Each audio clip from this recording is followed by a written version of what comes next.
Caralho, Ribeiro, manda um e-mail antes, tipo assim, manda um e-mail e fala, vai vir bomba. Que aí você tem que avisar, parça, de soltar uma bomba dessa. Entrei no jogo, claro, é pra ganhar.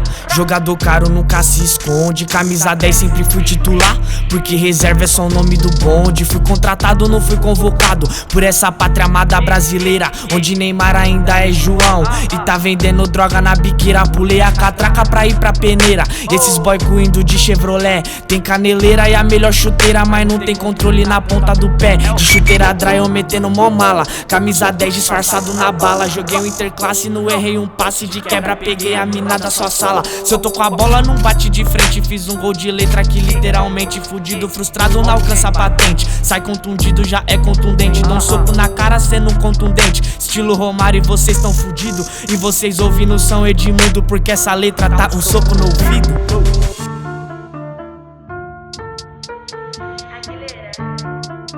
Só daqui é só pra quem acha que nós tá parado. Entrei no jogo, claro, é pra ganhar.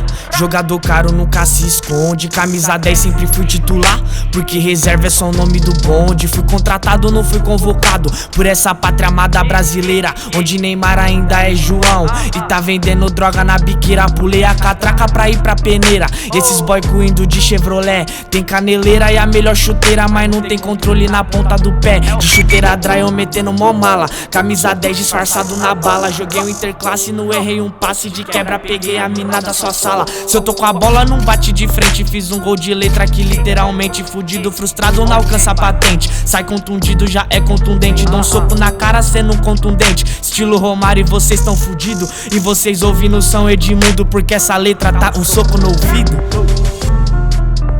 Jogador caro nunca se esconde, porque reserva é só